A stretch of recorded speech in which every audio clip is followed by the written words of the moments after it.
On the section. Alright. We have 1, 2, 3, 4, 5, 6, 7 young adults here.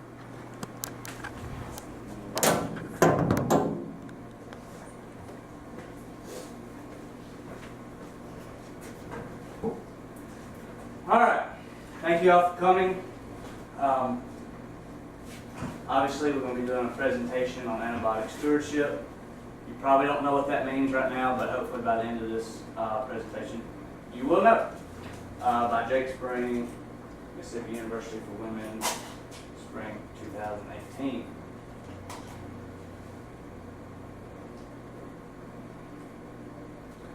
So we go over a few objectives. These objectives might sound a little different to you, but that they're specific to certain criteria.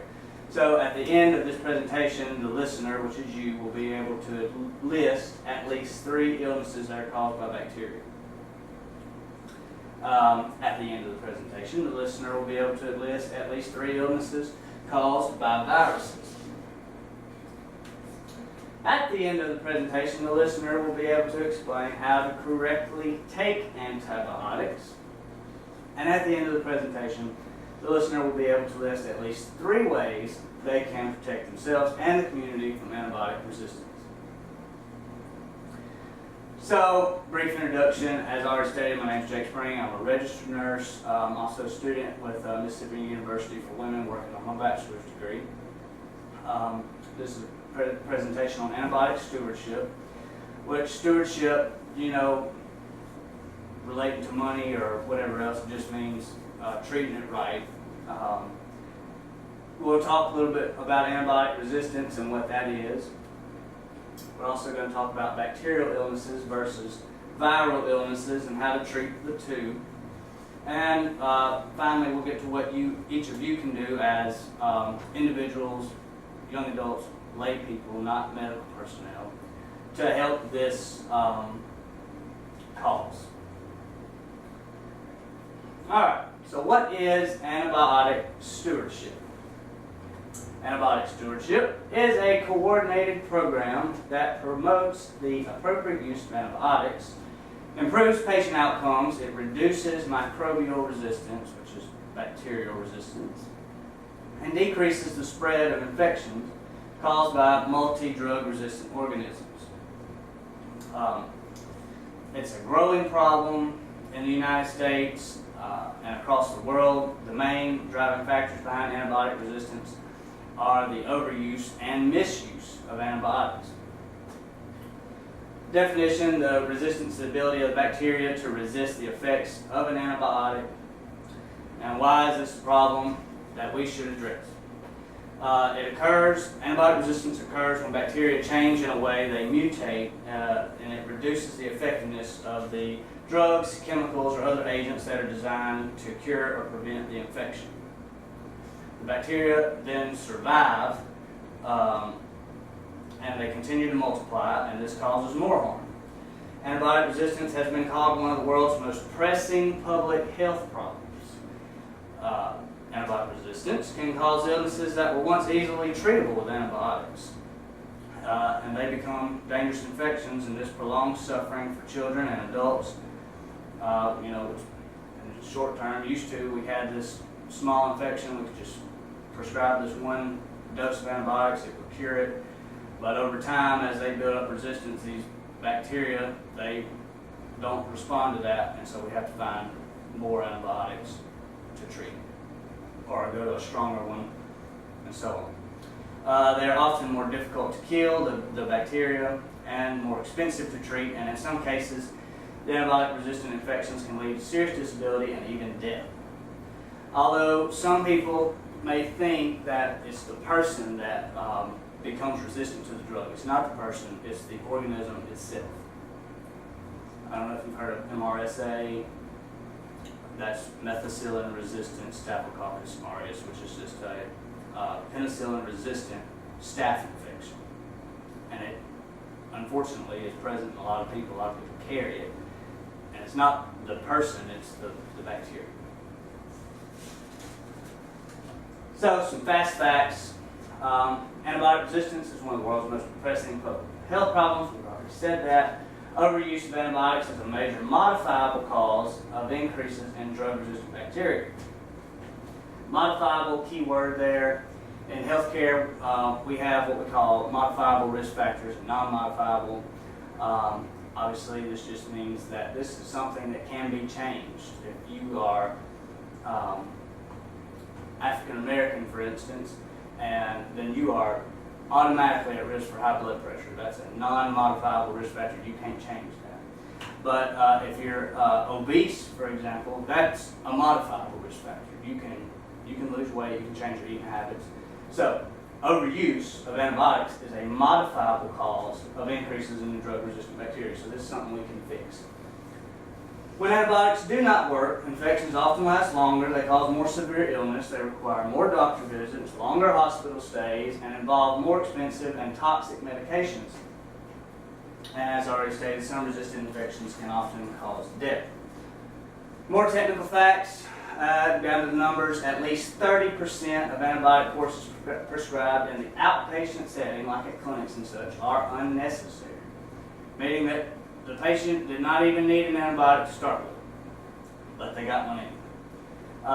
The total inappropriate antibiotic use may approach 50% of all outpatient antibiotic use. And by this inappropriate, this includes unnecessary antibiotic use plus inappropriate antibiotic selection by the provider, like they gave you the wrong one, or dosing and duration, like if you should have took it for 12 days and they only prescribed it for 7 days, then you just kind of punched that bacteria, and now the bacteria says, well, I can get over that, and they find a way around it and they become resistant. 30% of antibiotics prescribed to children are unnecessary. And antibiotics cause 1 out of 5 emergency department visits for adverse drug events. They are the most frequent cause of adverse drug events leading to emergency department visits in children. So, the kid goes to the doctor for a runny nose, it's clear, mom wants them on antibiotics. They got to have some antibiotics. So, the doctors, they go ahead and give them to them. And then the kid goes home and he has a reaction. All this unnecessary. They end up in an ER because they're taking antibiotics they don't need.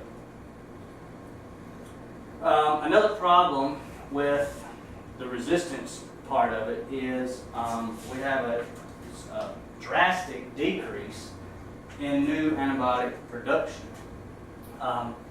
Antibiotics were discovered in the 1920s by this fellow here, Mr. Alexander Fleming. He discovered penicillin by accident.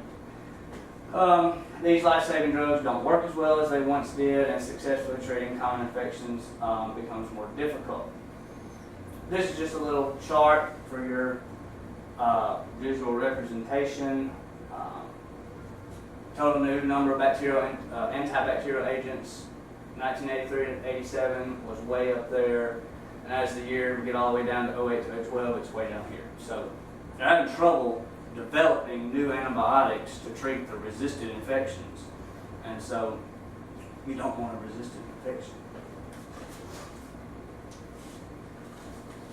So, what is an antibiotic? I don't mean to insult any of your intelligence, but I'm going to assume none of you know exactly what an antibiotic is.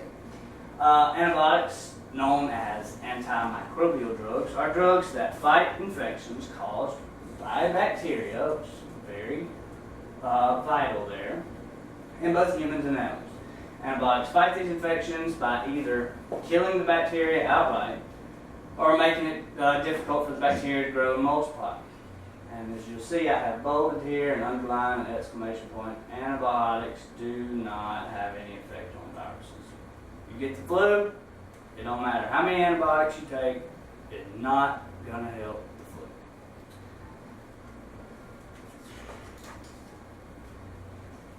So, what are bacteria? Bacteria are single-celled organisms. They're found all over the inside and the outside of our bodies.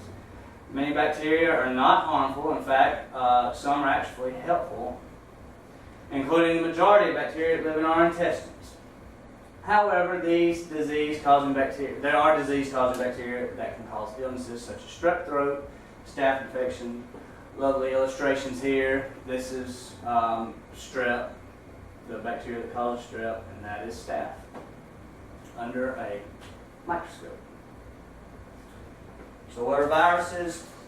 Viruses are, on the other hand, are microbes that are even smaller than bacteria, and they cannot survive outside the body cells. And they cause illness by invading healthy cells. So bacteria are organisms all on their own. They're basically little bugs, but they're just single-celled, extremely tiny.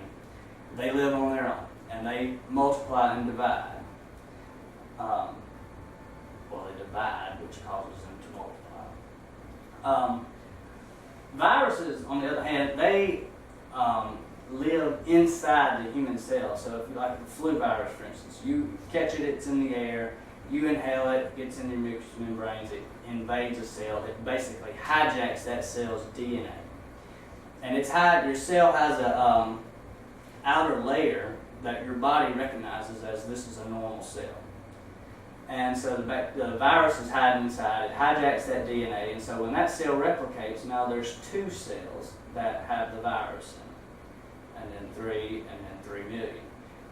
And so when your body finally recognizes that we have a problem, there's like this host of viruses. That's why you have higher temperature spikes, really fast with viruses.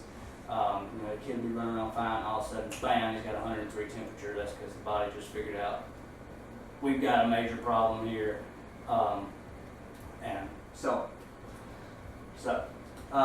this is an illustration of the flu, and that's supposedly HIV.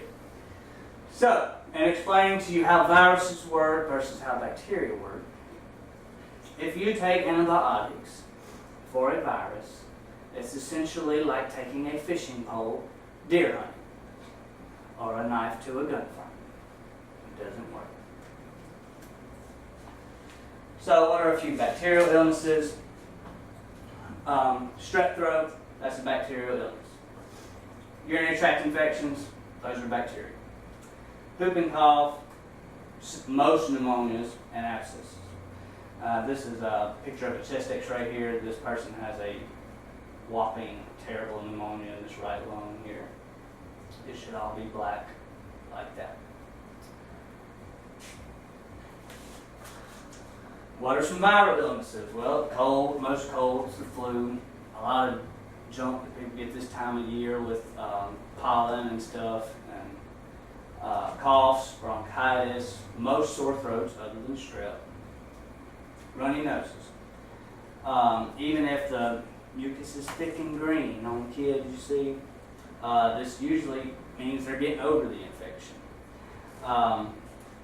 So, as I've stated several times, and taking antibiotics for these will not cure the infection. It will not keep other individuals from catching it, such as the flu. And it won't help you feel better. It may even cause you to feel worse with the side effects that you may have, or you can also have an allergic reaction.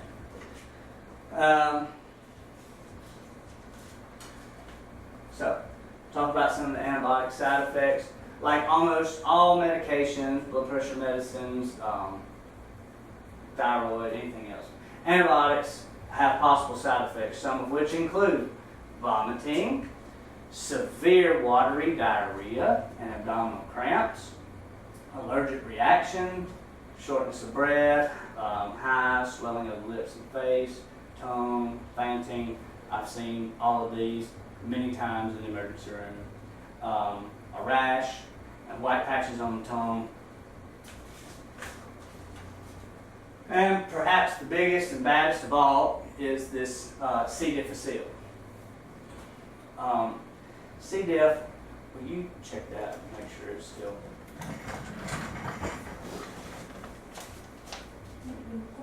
It's still going. Good. C. diff, it's Clostridium difficile, but we abbreviate it, call it C. diff, is bacterium that causes inflammation of the colon, known as colitis. Symptoms include watery, foul-smelling diarrhea. It has a very distinct odor. Believe me. I haven't had it, but I've smelled it. Foul-smelling diarrhea that lasts at least 3 bowel movements per day for 2 more days. They have fever, loss of appetite, they're nauseated, their belly is really hurting and tender. And this is a lovely picture of what a C. diff bacteria looks like. Treatment of C. diff. Treatment includes aggressive antibiotic treatment. So basically what happens is when you take a bunch of antibiotics, antibiotics kill bacteria. Well, we talked about we have good bacteria in our intestines that helps digest our food. Well, antibiotics don't know what's good and what's bad. They just mow them down. And so the C. diff then is allowed to take over. You get this infection, so you have to hit even harder antibiotics, have to be in the hospital. And one major problem with C. diff is the infection returns in about 20% of the patients. So like once you get it, you are 20% likely to get it again. I did not know this until I did this research. Transplanting stool from a healthy person to the colon of a patient with repeat C. diff infection has been shown to successfully treat C. difficile. These fecal transplants appear to be the most effective method for helping patients with repeat C. difficile infections. So I say all that to say, you don't want C. diff. And it can lead to sepsis and even death.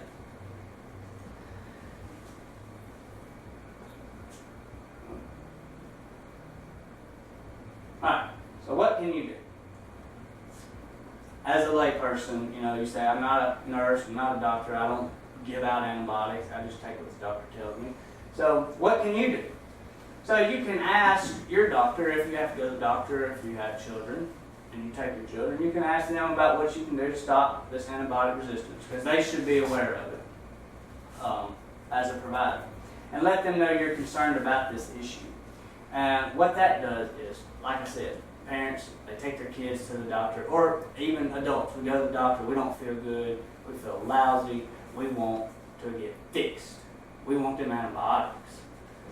Well, a lot of healthcare is based on patient satisfaction, and so if I feel like Michael doesn't need an antibiotic and I don't give him one, but Michael thinks he needs an antibiotic, he's going to walk out there and say, that doctor didn't treat me right, didn't give me my antibiotics, and I ain't never going back to it. So the doctors just say, all right, I'll give you medicine, even though it may not be the best thing for the patient. But if you tell them, look, if I don't need one, I don't want one. I'm interested in doing what's right. So let them know you're concerned about the issue. You can ask them if there are steps you can take to feel better, to get some relief from your symptoms without using antibiotics. All this pollen junk, sinus infections get you a decongestant, antihistamine. They can write you a prescription for some steroids and treat the symptoms rather than go straight to antibiotics. If you do need an antibiotic, you take it exactly as the instructions tell you. Because if you take them wrong, they are more likely to cause harm. Safely discard any leftover medicines. Don't save them for next time. You don't take them till they're all the way gone. You got 4 left. You say, I'm going to save these for next time I get this sore throat, or for when your friend starts feeling bad, you tell them, hey, I got some good stuff. That's not helping the problem at all. What not to do: never skip doses, never take an antibiotic for a viral infection like the cold or the flu, never pressure your healthcare provider to prescribe an antibiotic, never save antibiotics for the next time you get sick, and never take antibiotics prescribed for someone else.